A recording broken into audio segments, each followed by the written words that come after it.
हमारे साथ आज हमारे स्टूडियो में मौजूद हैं शैलेश जोगलेकर सर। वो बेहद ही खास हैं, कई क्षेत्रों से वो जुड़े हुए हैं, चाहे वो वैद्यकीय क्षेत्र हो, चाहे वो शिक्षा का क्षेत्र हो या कोई अन्य जो सामाजिक उपक्रम हो, उसमें भी सर की हिस्सेदारी बड़ी मजबूत है। अनुशासन और मैनेजमेंट जी और संगठन, इसकी शिक्षा तो बचपन से ही राष्ट्रीय स्वयंसेवक संघ में हमको मिली थी। इसलिए अनुशासन के प्रति लगाव के कारण, प्रेम के कारण जैसा समय आगे बढ़ता गया, वैसा भोसला मिलिट्री स्कूल को नागपुर में लाने का हम लोगों ने निर्णय किया। ये पहले से हमको पता था कि ये अस्पताल कोई 5 या 10 साल के नहीं बनने वाला। इसकी अस्पताल एक इंस्टीट्यूशन खड़ी हो रही है और इंस्टीट्यूशन का लाइफ ये 100 साल का रहता है।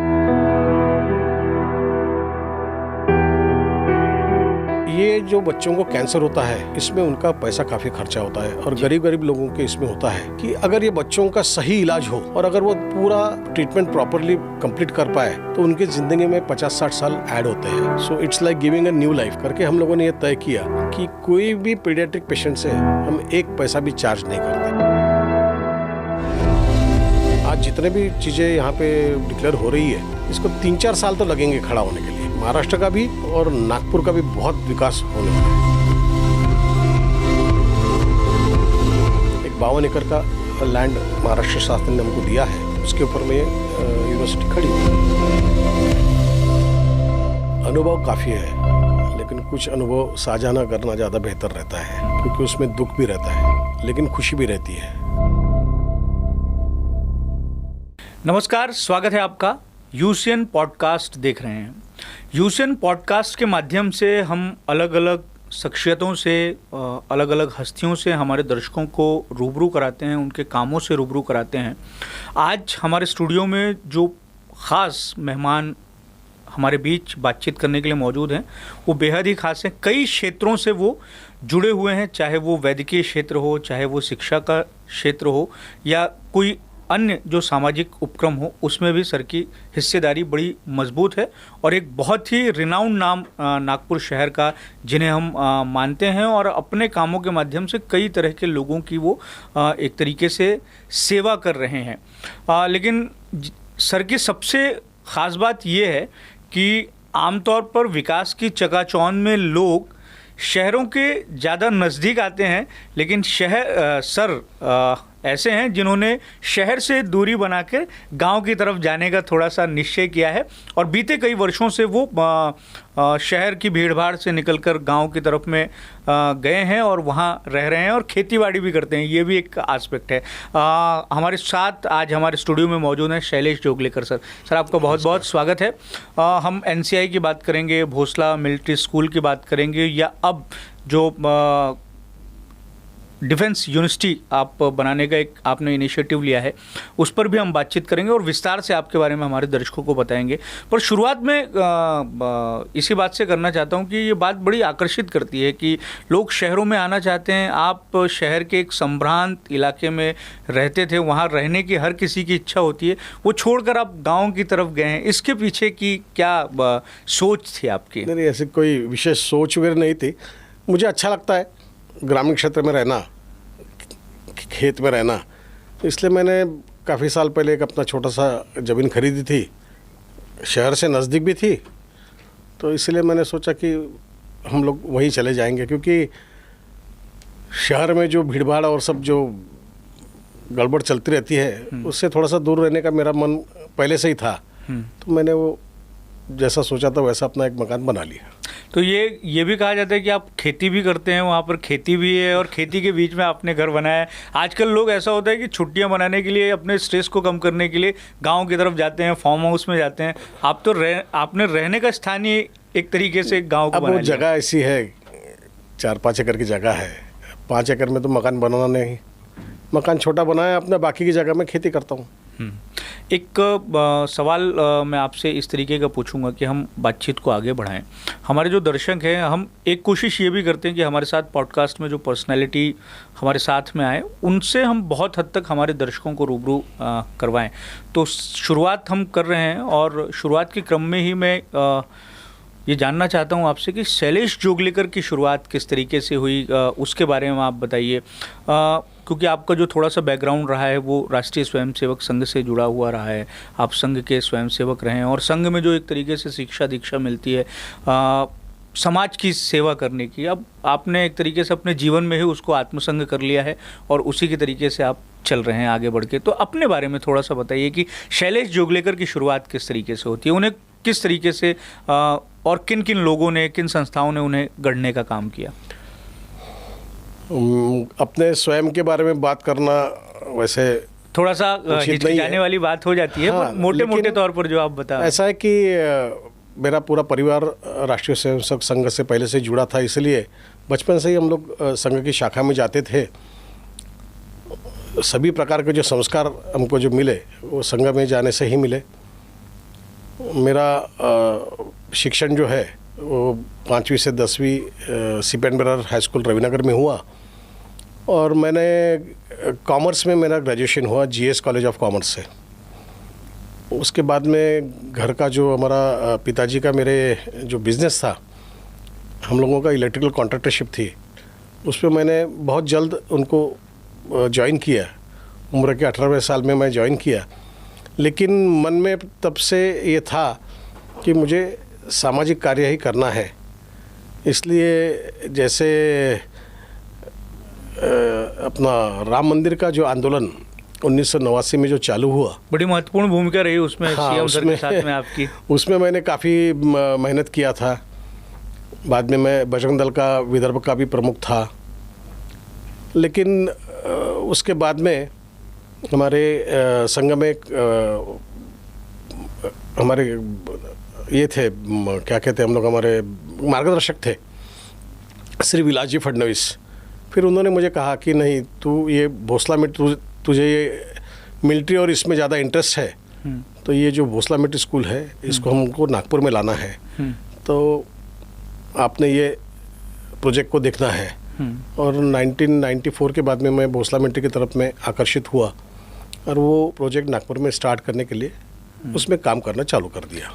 इंटरनेट में जो आपकी कुछ तस्वीरें मौजूद हैं उसमें आपकी एक मूंछ वाली भी तस्वीर मौजूद है, जिसमें जो सामान्य तौर पर सैनिक रखते हैं, अभी तो खैर बहुत नॉर्मल मूंछें हो गई, तो आकर्षण किस तरीके से था फौज का आपको? मेरे पिताजी वैसे मूंछ रखा करते थे जी, करके मैंने एक बार कोविड के समय में ऐसे कोशिश किया था जी, क्योंकि कोविड के समय बाहर आना जाना था नहीं जी, इसलिए मैंने घर में ऐसे किया था, तो किसी ने तस्वीर निकाल ली। जी। तो किस तरीके से भोसला मिलिट्री स्कूल से जुड़ाव रहा और उसके बाद में उसकी शुरुआत रही, और आप एक ऐसी संस्था को की जिम्मेदारी संभालेंगे, उसके साथ में एसोसिएट होंगे, तो हर किसी व्यक्ति की एक अपनी तरह की सोच रहती है। तो आपकी सोच किस तरीके से रही, क्योंकि सैनिक और सेना जहाँ आ जाती है वहाँ अनुशासन बहुत महत्वपूर्ण एक अंग हो जाता है, और भोसला मिलिट्री स्कूल में आसानी से आपको एडमिशन मिलती नहीं है, ये भी सच है। अनुशासन के बारे में आपने जैसा कहा कि अनुशासन और मैनेजमेंट जी और संगठन, इसकी शिक्षा तो बचपन से ही राष्ट्रीय स्वयंसेवक संघ में हमको मिली थी। इसलिए अनुशासन के प्रति लगाव के कारण, प्रेम के कारण, और भोसला मिलिट्री स्कूल का जो एक समर कैंप होता है वो कैंप मैंने किया था, तब मुझे वो समझने की चांस मिला एक, और मैंने वो भोसला मिलिट्री स्कूल का वहाँ का वर्किंग और ये पूरा समझा। और उसके बाद में जैसा समय आता है, आगे बढ़ता गया, समय के साथ जैसा चांस मिला, वैसा भोसला मिलिट्री स्कूल को नागपुर में लाने का हम लोगों ने निर्णय किया। और एक बड़ी टीम अच्छी यहाँ खड़ी हुई। हमारे श्री कुमार काड़े जी है, जो अपने जयका मोटर्स के प्रबंधक है, उनके अध्यक्षता में हम लोगों ने एक टीम खड़ी की और उस टीम ने नागपुर में भोसला मिलिट्री स्कूल की स्थापना 1996 में किया जी। और तब से आज 29 साल से सब चल रहा है जी। और अच्छा नाम हुआ है भोसला मिलिट्री स्कूल का। भोसला मिलिट्री स्कूल को पिछले वर्ष जो सैनिक शिक्षा मंडल जो है, सैनिक शिक्षा बोर्ड दिल्ली, उन्होंने भी एक सैनिक स्कूल मान्यता प्राप्त हुई है हमको। तो भोसला मिलिट्री स्कूल के साथ साथ में हमारे यहाँ पे अभी भोसला सैनिक स्कूल भी नागपुर में चालू है जी। तो किस तरीके की पढ़ाई वहाँ होती है? सामान्य स्कूलों की जैसी होती है या कोई वहाँ आने वाला जो छात्र है उसके मन में या दिमाग में देशभक्ति की भावना जागृत करने के साथ में एक तरीके से उसे एम उसका फिक्स किया जाता है कि आपको ज़्यादा अपने करियर ऑप्शन के तौर पर आपको सेना को ही चुनना है? देखिए, ऐसा है कि जितने भी बच्चे वहाँ आते हैं जी, उनके जीवन में हम लोग डिसिप्लिन सबसे ज़्यादा महत्व है। तो डिसिप्लिन लाइफ वो बच्चे जी सके, डिसिप्लिन उनके जीवन के लिए एक अहम पार्ट बने, इसके लिए हम लोग कोशिश करते हैं। आप समझते हो कि नेशनल डिफेंस एकेडमी में जी, संपूर्ण भारत से केवल 300-350 बच्चे हर सेमेस्टर में आते हैं और उसके लिए कम से कम 7 से 8 लाख बच्चे पूरे भारत से शिक्षा उसकी एग्ज़ाम देते हैं। जी, तो कितने कम परसेंट वहाँ पे लोग सिलेक्ट होते हैं? तो इसका मतलब डिसिप्लिन वाली शिक्षा देना नहीं, ऐसा तो नहीं है। जी, इसलिए हम लोग ऐसा ही कहते हैं, building leaders for all walks of life, यानी जहाँ भी बच्चा जाए वो सर्वोत्तम करके वहाँ पे अपना नाम रोशन करे। उसी हिसाब से हम बच्चों को शिक्षा देने की कोशिश करते हैं। जी। तो ऐसा कोई आंकड़ा हो आपके पास में कि भोसला मिलिट्री स्कूल से निकले हुए इतने सारे बच्चे अफसर बने हों या सेना में गए हों या सबसे शीर्ष पद तक कोई एक आध छात्र भोसला मिलिट्री स्कूल का गया हो? अभी भोसला मिलिट्री स्कूल का इतिहास जो है वो 90 वर्ष का है। जी, 90 वर्ष के इसमें आज 600 से अधिक बच्चे या एक्स स्टूडेंट्स जो है, एक्स रामदंडी हम लोग कहते हैं उनको, ये भारतीय सैन्य में अन्य अन्य पद पर वहाँ पे काम करके रिटायर्ड हुए हैं या कुछ लोग अभी भी वहाँ सेवारत है। जी, वैसे नागपुर से भी आज कम से कम 30-35 के ऊपर में ऐसे बच्चे हैं कि जो आज वहाँ पे कार्यरत है। केवल सेना ही नहीं तो पैरामिलिट्रीज में भी, जी, सीमा तटरक्षक दल हो, सीमा सुरक्षा बल हो, ऐसे में भी भोसला मिलिट्री के स्कूल के बच्चे कार्यरत हैं। जी। तो बचपन से ही मतलब आप लोग आर्मी से संबंधित ट्रेनिंग देने का काम जो है वो भोसला मिलिट्री स्कूल में शुरू हो जाता है। एक तो ये होता है कि आजकल माँ बाप ये चाहते भी है कि उनके बच्चे जो हैं वो फिजिकली बहुत ज़्यादा स्ट्रांग रहे, तो अलग अलग तरह के खेलों में उनको डालते हैं। लेकिन आप एक सैनिक स्कूल में ही जाएंगे तो वहाँ तो पूरा का पूरा शारीरिक क्षमताओं को बढ़ाने पर तो पहले ही फोकस हाँ, वो तो मेन फोकस वही होता है और वहाँ सभी प्रकार की शिक्षा मिलती है। सब जितने भी मिलिट्री ट्रेनिंग है वो तो कंप्लीट बैटल फील्ड हो, बैटल क्राफ्ट हो, फील्ड क्राफ्ट हो, ऑब्स्टेकल ट्रेनिंग कोर्स हो, हॉर्स राइडिंग हो, अलग अलग गेम्स हो जिसमें बॉक्सिंग है, आर्चरी है, फेंसिंग है। ये सभी बच्चे जो है, ये जो खेल जनरली बाहर कहीं नहीं होते, ये हमारे यहाँ पे भोसला मिलिट्री स्कूल में हम लोग सिखाते हैं और उसके लिए स्पेशल ट्रेनर्स हम लोगों ने रखे हैं। जी। और अगर जिस बच्चे का एडमिशन नहीं हुआ मान लीजिए और उसको फिर से अगर भोसला मिलिट्री स्कूल से एसोसिएट होना है तो आप लोग एक समर कोर्स करते हैं। समर कोर्स में क्या क्या रहता है? हाँ, समर कोर्स ऐसा है कि जो बच्चे हमारे स्कूल में नहीं पढ़ते लेकिन उनको भी वो एक जीवन कुछ दिन जीने का अनुभव चाहिए रहता है, तो ऐसे बच्चों के लिए, छोटे बच्चों के लिए हम लोग पहले 15 दिन का करते थे लेकिन अभी 10 दिन का हमने कैप्सूल बनाया। 7 से 10 दिन का कैप्सूल रहता है और ऐसे 3 या 4 कैंप्स हम लोग समर में लेते हैं कि अपने उनके एग्ज़ाम्स ख़त्म होने के बाद में उनके समर वेकेशन में हम लोग उनको यहाँ एक्सपोजर देने की कोशिश करते हैं कि जितने भी अलग अलग है जिसमें डिज़ास्टर मैनेजमेंट हो, मिलिट्री ट्रेनिंग हो, हॉर्स राइडिंग हो, देन कुछ आर्ट और क्राफ्ट्स हो, उसका एलिमेंट्री सब वहाँ पे हम देने की कोशिश करते हैं। जी।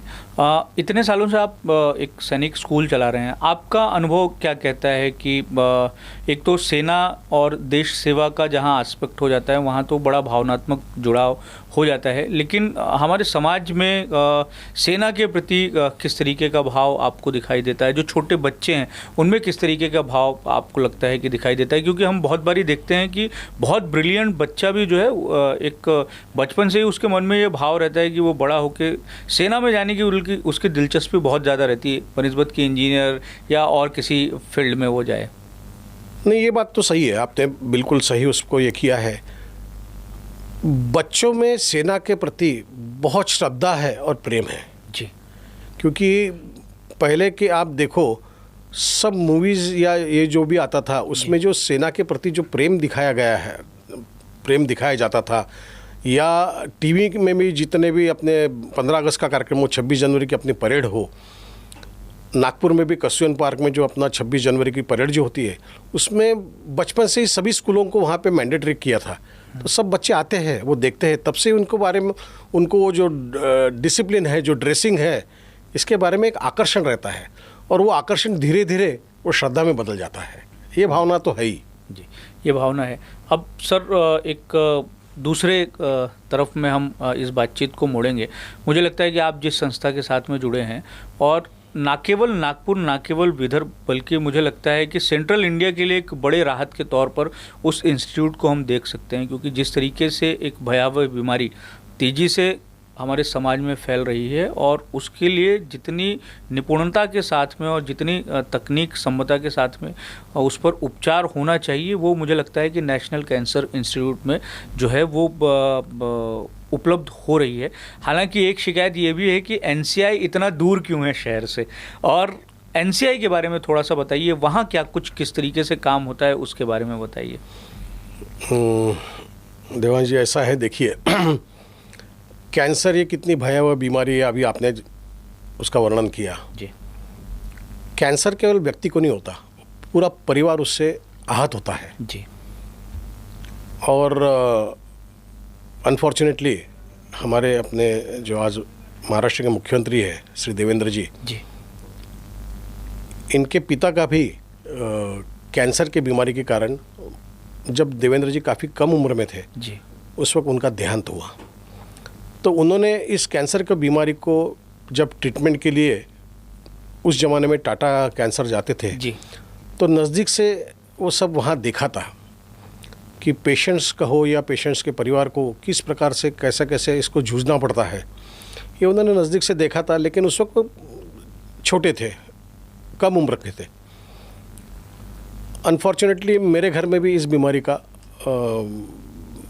शिकार हुए जी, मेरी पत्नी को जी, कैंसर हुआ था। उस वक्त देवेंद्र जी और मैं, हम दोस्त थे।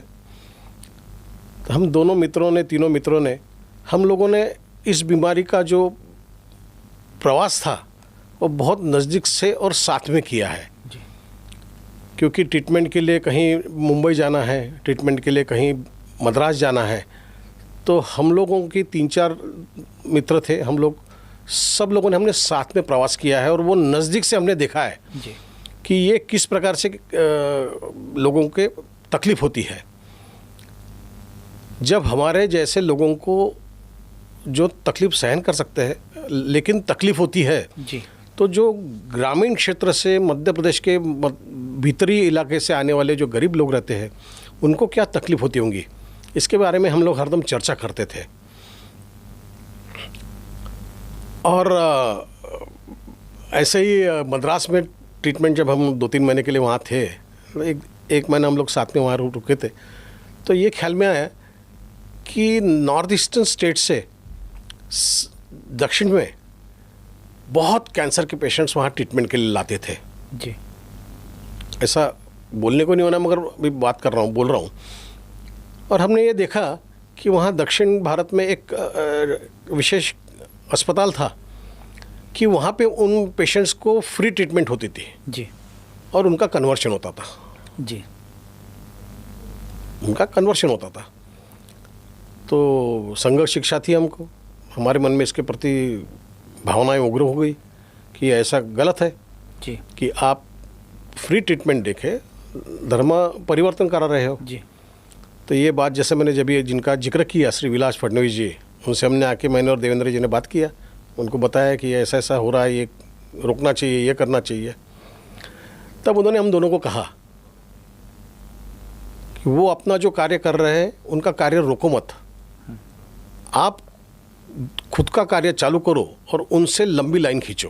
जी, और ये बात हम दोनों के मन में बैठ गई, और तब हम लोगों ने संकल्प किया कि हम लोगों ने ऐसा एक केंद्र, एक कॉम्प्रिहेंसिव कैंसर के सेंटर विदर्भ में, नागपुर में करना चाहिए, जिसका फ़ायदा संपूर्ण मध्य भारत के लोगों को हो। क्योंकि आज क्या होता था कि मध्य भारत में आप भोपाल से बोलो या सिवनी से बोलो या छिंदवाड़ा से बोलो, इधर रायपुर से पेशेंट को कहीं जाना पड़ता था तो मुंबई जाना पड़ता था या कलकत्ता जाना पड़ता था या दिल्ली जाना पड़ता था, उसके सिवा चारा नहीं था। तो इसलिए हम लोगों ने इसके ऊपर में, ये प्रोजेक्ट के ऊपर में 6-7 साल 8 साल हम लोगों ने काफ़ी विचार किया, उसको कैसे करना कैसे नहीं करना, क्योंकि कैंसर हॉस्पिटल बनाना कोई सरल बात नहीं है जी। मैन पावर खड़ी करना, मैन पावर कहाँ से लाएंगे। तो मेरे पत्नी के बीमारी के वक्त उसको डॉक्टर आनंद पाठक जी, अपने मध्य भारत के सबसे बड़े कैंसर तज्ञ हैं, उन्होंने भी नए उस वक्त 1.5 वर्ष 2 वर्ष पहले अपना यहाँ पे करियर स्टार्ट किया था। वो डॉक्टर थे, तो उनसे संपर्क था, उनसे रोज़ हम मिलते थे। तो हमने उनके पास अपनी व्यथा और अपना ये बताया कि कैसे लोगों के हाल हो रहे हैं और एक ऐसे व्यवस्था की क्या ज़रूरत है और कैसी ज़रूरत है, हमने उनसे बातचीत किया। तब उन्होंने भी माना कि ये बहुत ज़रूरी है इस प्रकार का अस्पताल करना, और फिर हम तीनों ने मिलके इसका एक प्लान बनाना चालू किया। कितने साल पहले की बात है ये? ये आप समझ लीजिएगा 2004-2005, यानी आज से 25-30 साल पहले की बात है। और दक्षिण भारत के जब हॉस्पिटल में आप लोग थे तो वो 1 महीने के लिए तो आप और देवेंद्र जी दोनों? 98 की बात है वो। अच्छा, तो वहाँ मतलब बीजारोपण जो है हाँ, उसका, 98 में हुआ, वो उसी समय हो गया था। तो फिर कोई भी चीज़ खड़ी करने में थोड़ा समय लगता है। फिर 3-4 साल हम लोगों ने अलग अलग उसका अभ्यास किए, अलग अलग अस्पताल जो है नागपुर भारत के, उसका अभ्यास किया। और उसके बाद में यहाँ की अपनी क्या आवश्यकता है, यह आवश्यकता को समझते हुए 2012 में हम लोगों ने यह निर्णय लिया कि नागपुर के मध्य भाग में, लक्ष्मण चौक जो बोलते हैं हम, उसमें वहाँ हम लोगों ने एक 20 बेड्स का एक अस्पताल चालू किया। और यह डिसाइड किया कि पहले हम लोग जो पेशेंट्स पैलिएशन में हैं उनकी सेवा करेंगे, वो सेवा करने से हमको अनुभव मिलेगा, और फिर हम लोग बड़े अस्पताल की तरफ में जाएंगे। और 2012 में ही देवेंद्र जी ने यह निर्णय लेकर घोषित किया कि नागपुर के नज़दीकी हम लोगों ने एक बड़ी जगह खरीद ली है, और वहाँ नज़दीकी हम लोग नज़दीकी भविष्य में वहाँ बड़ा अस्पताल बनाने जा रहे हैं। अब जैसा आपने जो प्रश्न पूछा उसका उत्तर, नेशनल कैंसर इंस्टीट्यूट जामठा में इतने दूर क्यों है? हाँ, मुंबई से नज़दीक है। मध्य भारत का जो पेशेंट है उसके लिए नागपुर या मुंबई से बहुत नज़दीक है। जो मुंबई जा सकता है वो नागपुर, उसको नागपुर शहर के और नागपुर का आउटस्कर्ट्स क्या है उसको सरीका है, क्योंकि नागपुर शहर के भीतर इतनी बड़ी जगह मिलना अशक्य प्राय था, या वो उतना इन्वेस्टमेंट वो जगह में चले जाता जितना वो हॉस्पिटल में नहीं लग सकता था। इसलिए हम लोगों ने ये डिसाइड किया कि बाहर में जगह लेने का, जगह उस वक्त वो ज़माने में सस्ती मिलती थी, सस्ती जगह मिली, तो वो जो पैसा था हम लोगों ने उसमें इक्विपमेंट्स और इसमें इन्वेस्ट किया। नहीं तो शहर में करते तो जगह में, आपको तो पता है नागपुर शहर की कीमतें कैसी है, उसमें वो इन्वेस्ट होता था। इसलिए, और इतनी बड़ी जगह नागपुर में 25 एकड़ 30 एकड़ मिलना वो ज़माने में पॉसिबल नहीं था। इसलिए हम लोगों ने फ्यूचर का सोच के ये निर्णय लिया, और वहाँ पे हमने, क्योंकि ये अस्पताल जो बनने वाला है, ये पहले से हमको पता था कि ये अस्पताल कोई 5 या 10 साल के नहीं बनने वाला। इसकी अस्पताल एक इंस्टीट्यूशन खड़ी हो रही है, और इंस्टीट्यूशन का लाइफ ये 100 साल का रहता है। तो अगले 100 साल के प्लानिंग के हिसाब से हम लोगों ने इसको पूरा तैयार किया है। उसका डिज़ाइन भी बड़ा सुंदर लगता है। हाँ, वो अलग, एक प्रकार से अलग किया है वो। तो उसके पीछे की सोच क्या थी कि उसको इस तरीके की वास्तु देना? नहीं, उसका पीछे की सोच ऐसी कुछ नहीं। आर्किटेक्ट जो थे, it's a sort of wings, it's a new life, नई जिंदगी, ऐसे उसके पीछे की सोच थी। तो ये संस्थान जो है वो एक तो कैंसर जैसी बीमारी जो अपने आप में इतनी महंगी है, उसकी दवाइयाँ, उसका इक्विपमेंट, और जैसा आपने कहा कि कैंसर से सर्वाइव सिर्फ कैंसर ग्रस्त व्यक्ति नहीं करता, उसका पूरा परिवार करता है। और आज भी हम देखते हैं कि ये ट्रीटमेंट कितनी महंगी है। तो जाहिर सी बात है कि उसके इलाज के लिए जो संसाधन विकसित होंगे उसके लिए भी खूब सारा पैसा लगेगा। तो ये संस्थान जब खड़ा हो रहा था, या तो किस तरीके से ये खड़ा हुआ, इसमें समाज की मदद ली गई, अलग अलग दानदाताओं की मदद ली गई, अगर वो आप शेयर कर पाए, क्योंकि मुझे लगता है कि ये जो संस्थान बना हुआ है और जिस पे लोग इतना भरोसा कर रहे हैं, और एक उदाहरण तो ये भी है कि अब लोग मुंबई और बाकी जगहों पर नहीं जाना चाहते, उनका ज़्यादा ट्रस्ट एनसीआई में है। नहीं, आप जो कह रहे हैं बिल्कुल सही है कि लोगों का अभी विश्वास नेशनल कैंसर इंस्टीट्यूट की पूरी जो हमारी डॉक्टर्स की टीम है, वो डॉक्टर्स की टीम पर और हमारे सब संस्था के लोग जो है ट्रस्टीज़ है उनके ऊपर में आ गई है। एडवोकेट सुनील मनोहर जी, ये हमारे संस्था के आज अध्यक्ष है जी। श्री अजय संचेती जी हमारे उपाध्यक्ष है। सचिव करके मैं जो जिम्मेवारी मेरी तरफ में है, अपना आनंद औरंगावतकर है, वो हमारे कोषाध्यक्ष हैं, और डॉक्टर आनंद पाठक जी, ये मेरे साथ ही फाउंडर मेडिकल डायरेक्टर है, पहले दिन से he is the medical director. तो एक विश्वास लोगों को आ गया है कि यहाँ पर किसी भी प्रकार का गलत काम नहीं होता, पेशेंट के साथ में किसी भी प्रकार का धोखा नहीं होता, और एक निर्णय जो हमारे मैनेजमेंट ने पूरा लिया हुआ है वो ये है कि कोई भी पेशेंट हो, गरीब से गरीब पेशेंट हो या अमीर से अमीर पेशेंट हो, हमारे यहाँ दवाई सबको सरीकी है। यानी अमीर पेशेंट को अलग दवा और गरीब पेशेंट को गलत दवा, अलग दवा, ये ऐसा हमारे यहाँ पे हम कोई डिस्क्रिमिनेशन करते नहीं। दवा में कहीं कोई कॉम्प्रोमाइज़ नहीं, दवा सबको सरीकी है, तो इसका इम्पैक्ट, उसका इफ़ेक्ट अच्छा दिखता है। एक सिस्टम जो लोग वहाँ जाते हैं इलाज के लिए, वो अनुभव भी ये बताते हैं कि वहाँ का सिस्टम बड़ा एक तरीके से कठिन है और बिल्कुल लेकिन प्रॉपर एक तरीके से बना हुआ है कि आपको उसी हिसाब से चलना पड़ेगा। उसमें ऐसा नहीं है कि मतलब आप गए और किसी की सिफारिश लेके आए तो आपको वीआईपी ट्रीटमेंट मिलेगा या बाकी इस तरीके की चीज़ें नहीं होगी। नहीं, वहाँ किस तरीके, जैसा मैंने आपको बताया कि वहाँ हम सब लोगों को एक सरीका रखते हैं, पहले से ही अपॉइंटमेंट दी जाती है कि आपको इतने बजे आना है, इस दिन काम हो जाएगा, वो उस दिन हो जाएगा, और सिस्टम्स लगाई है वहाँ पे। इसलिए कोई व्यक्ति अगर नहीं भी है तो अपना काम होते रहता है। तो सिस्टम पहले दिन से हम लोगों ने वहाँ सिस्टम लगाई है। अब देवेंद्र जी 2014 में जब मुख्यमंत्री बने जी, तब तक तो अध्यक्ष संस्था के देवेंद्र जी थे, लेकिन 14 के बाद में मुख्यमंत्री बनने के बाद में उनको अपना पद त्याग करना पड़ा जी। उस दिन से एडवोकेट सुनील मनोहर जी जो अपने सीनियर काउंसिल है नागपुर के और राज्य के मुख्य अधिवक्ता थे जी, वो अभी अध्यक्ष पद संभाले हुए, उनके गाइडेंस के नीचे हम लोग सब काम करते हैं। और एक बात आपको बताना चाहूँगा कि हमारे मैनेजमेंट में और एक बहुत बड़ा और बहुत अच्छा निर्णय लिया। वो ये लिया है कि हम लोगों ने देखा कि जो बच्चों रहते हैं, छोटे बच्चे, ये जो बच्चों को कैंसर होता है इसमें उनका पैसा काफ़ी खर्चा होता है और गरीब गरीब लोगों के इसमें होता है।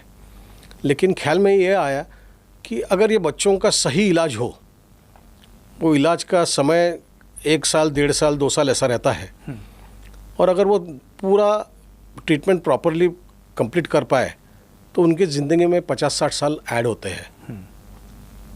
So it's like giving a new life करके हम लोगों ने ये तय किया कि कोई भी पीडियाट्रिक पेशेंट से हम 1 पैसा भी चार्ज नहीं करते।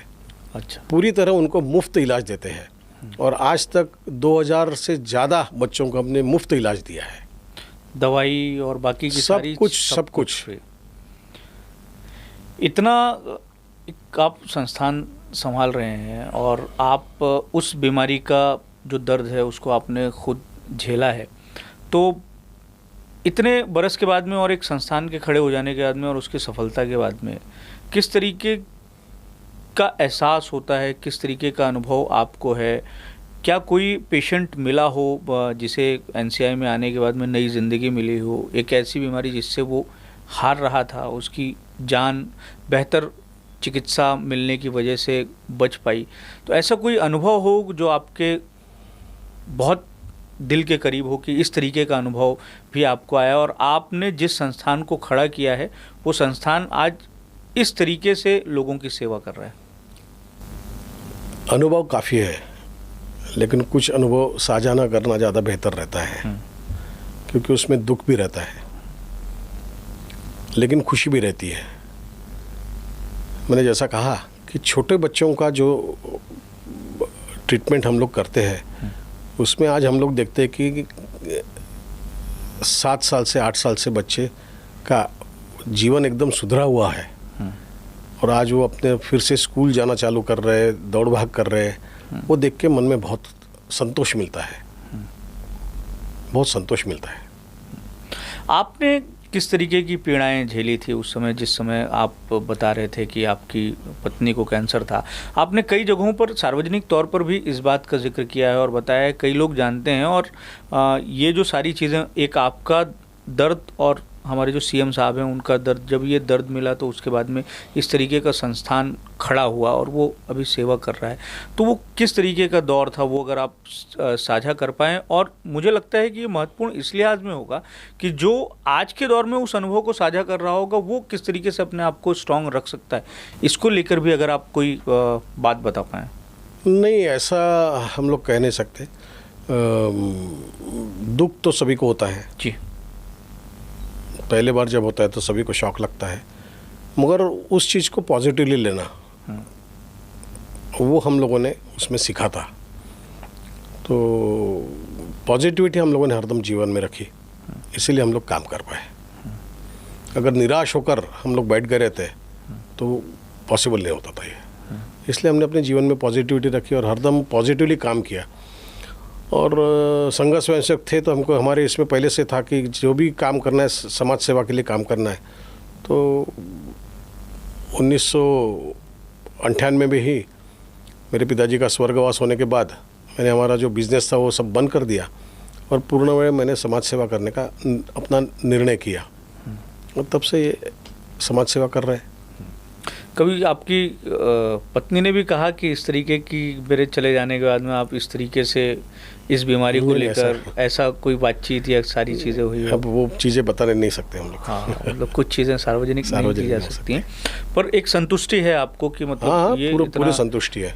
अच्छा, एक्सपांशन को लेकर भी कोई विचार इन दिनों शुरू है क्या कि एनसीआई को, अब चूंकि ये इतना प्रसिद्ध हो गया है और लोगों का भरोसा भी इसको लेके है, तो अब लोगों की उम्मीदें भी स्वाभाविक है कि वो बढ़ती हैं। एक्सपांशन का ऐसा है कि अभी मई महीने में ही जी अपने भारत के गृह मंत्री श्री अमित भाई शाह इन्होंने यहाँ भूमि पूजन किया था। हम लोग एक स्वास्थ्य निवास बना रहे हैं। ये जो एनसीआई में जितने भी पेशेंट्स आते हैं बाहर गांव से, अलग अलग स्थानों से आते हैं, छत्तीसगढ़ से आते हैं, कहीं उत्तर प्रदेश से आते हैं, मध्य प्रदेश से आते हैं, तो यहाँ से आने वाले लोगों की रहने की बड़ी अड़चनी होती है। और इसमें ऐसा है कि जो रेडिएशन के लिए आते हैं उसमें हमारे यहाँ के जो क्लिनिकल टीम है, डॉक्टर पाठक है, इनका कहना है कि उनको अस्पताल में एडमिशन की ज़रूरत नहीं रहती। अगर एडमिशन अस्पताल में रहेंगे तो हॉस्पिटल एक्वायर्ड इन्फेक्शन भी उनको हो सकते हैं, इसलिए वो अपना रेडिएशन लेके बाहर रहने की उनकी व्यवस्था अपनी होनी चाहिए। इसलिए हम लोग वहाँ पे अभी एक 350-400 बेड का एक बड़ा स्वास्थ्य निवास, यानी यात्री निवास जिसको हम बोलते हैं, उसको स्वास्थ्य निवास हमने नाम दिया है। उसका काम अभी चालू होगा। बारिश के कारण थोड़ा सा अभी रुका हुआ है, लेकिन अभी ये काम चालू हो जाएगा तो 1.5 साल 2 साल में ये पूरा स्वास्थ्य निवास पूर्ण हो जाएगा। इतने सालों का आपका अनुभव है, आपको क्या लगता है कि कैंसर के ट्रीटमेंट में किस तरीके से बदलाव हुए हैं और क्या कैंसर पर एक तरीके से जीत हासिल की जा सकती है अगर दृढ़ इच्छा शक्ति हो, उचित इलाज मिले तो?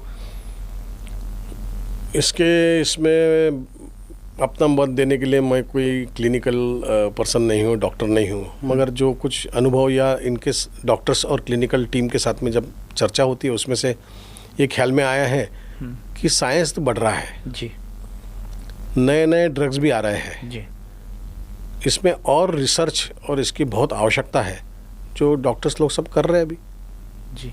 और एक ज़रूरी चीज़ जो आपने बताई कि मतलब वो आत्मबल इस बीमारी से लड़ने के लिए वो बहुत ज़रूरी रहता है, बहुत और वो सबको मेरे ख्याल से होना चाहिए जी।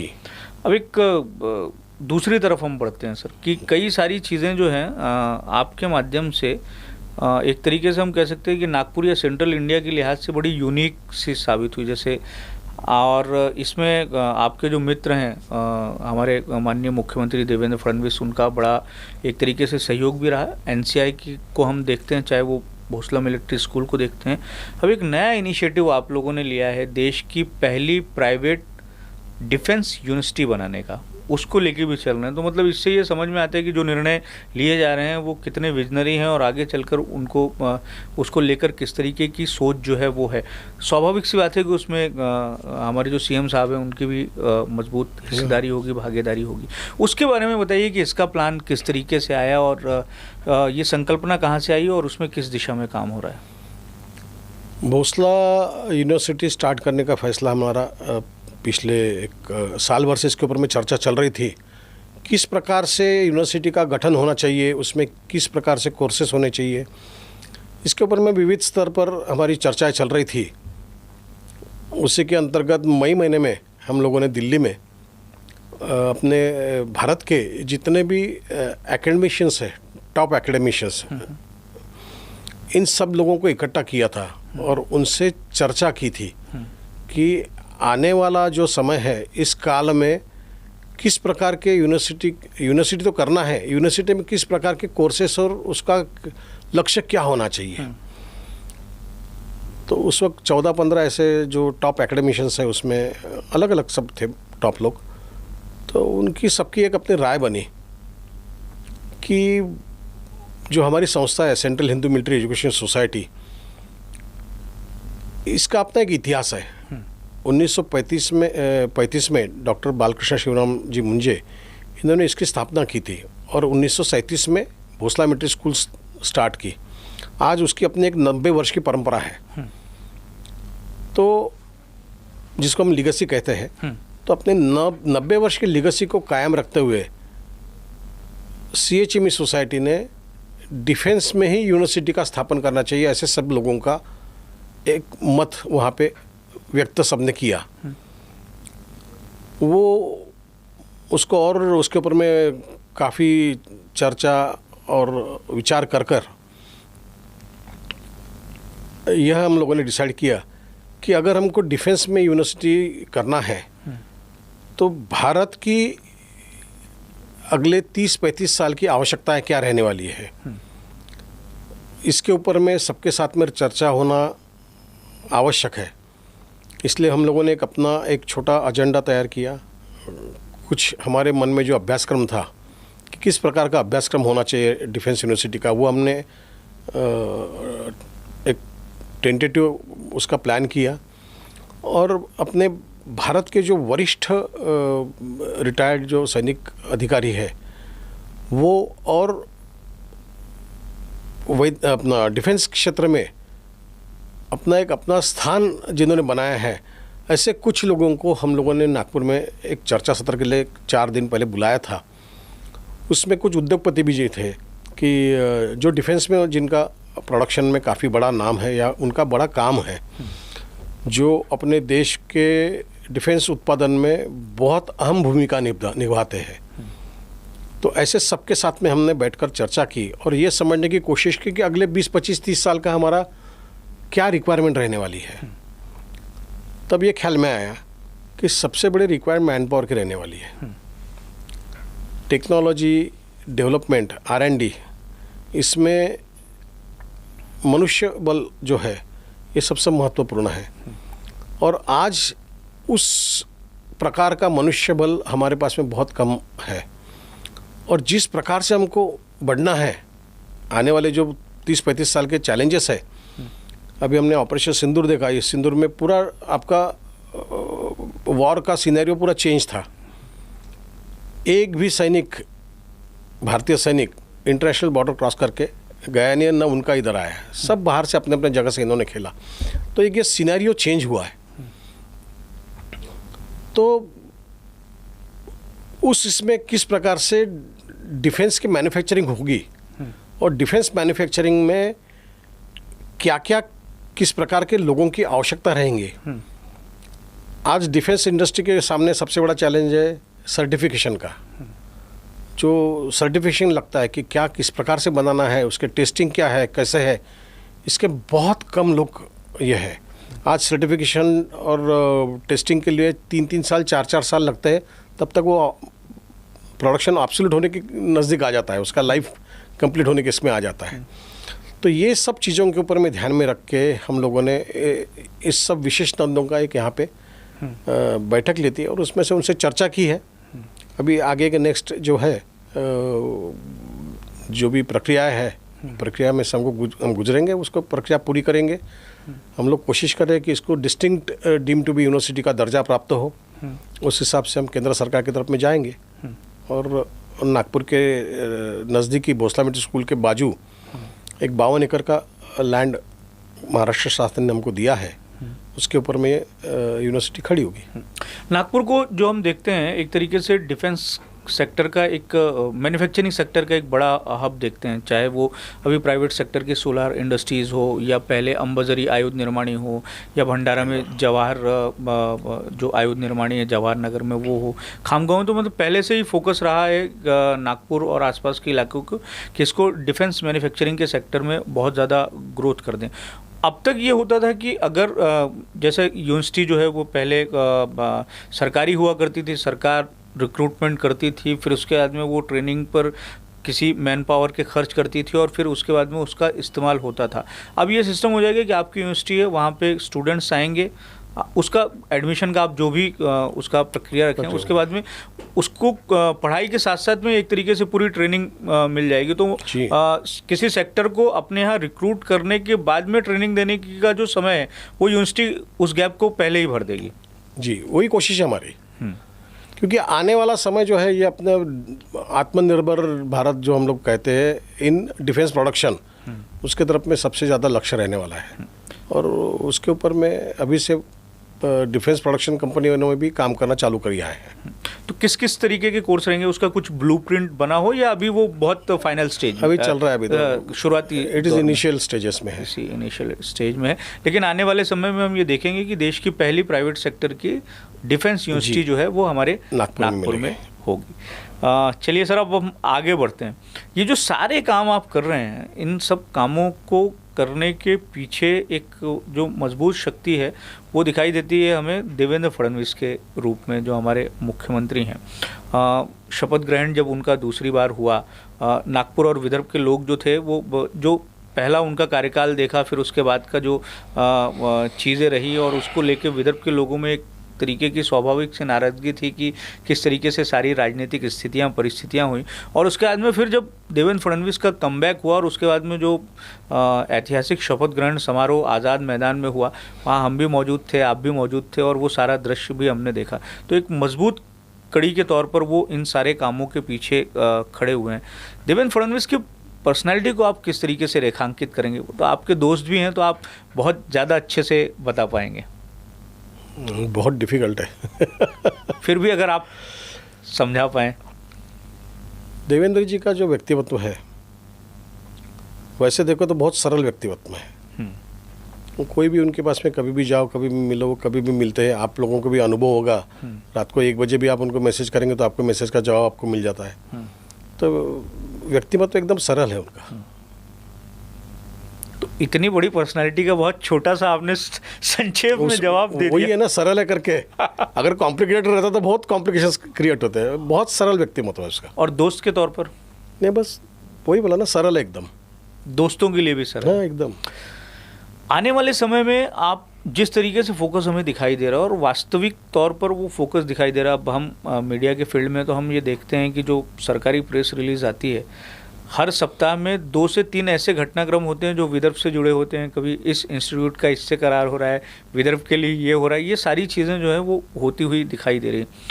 तो देवेंद्र फडणवीस का बतौर मुख्यमंत्री पिछले 5 साल का कार्यकाल और उसमें विकास, और अब का जो उनका कार्यकाल शुरू हुआ है, उसके आने वाले 5 सालों के बाद हम विदर्भ की क्या कुछ स्थिति देखेंगे?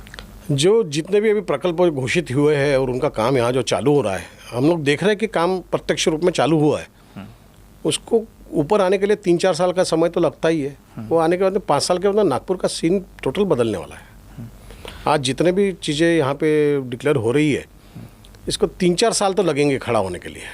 3-4 साल के बाद में महाराष्ट्र का भी और नागपुर का भी बहुत विकास होने वाला है। बहुत विकास नागपुर बहुत विकास होने वाला है। एक मुझे लगता है कि जो सबसे ज़्यादा फोकस है वो एजुकेशन सेक्टर की तरफ में बहुत ज़्यादा है कि अलग अलग सेक्टर का जो या अलग अलग तरह के जो संस्थान है वो नागपुर और विदर्भ में है।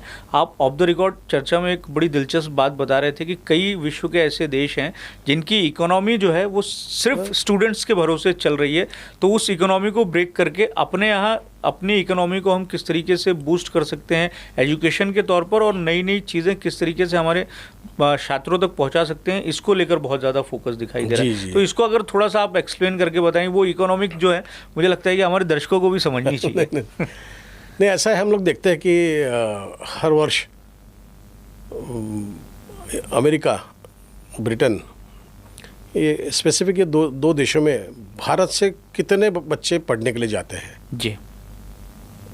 करीब करीब एक बच्चा हर साल कम से कम 30 से 35 लाख रुपए वहाँ पे खर्चा करता है।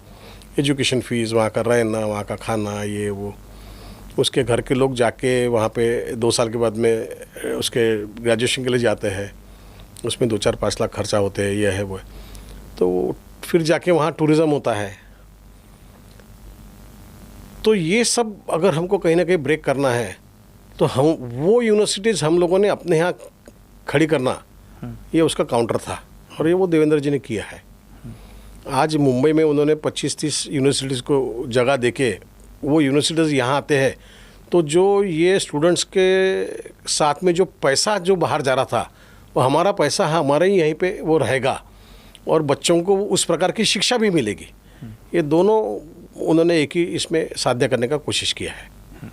उसमें ऑफ कोर्स देवेंद्र जी के साथ साथ में केंद्रीय हमारे शिक्षा मंत्री है धर्मेंद्र प्रधान, उनका भी उसमें बहुत बड़ा हाथ है। उन्होंने अलाउ किया। अगर अलाउ नहीं करते तो, केंद्र अलाउ नहीं करता तो स्टेट क्या करते।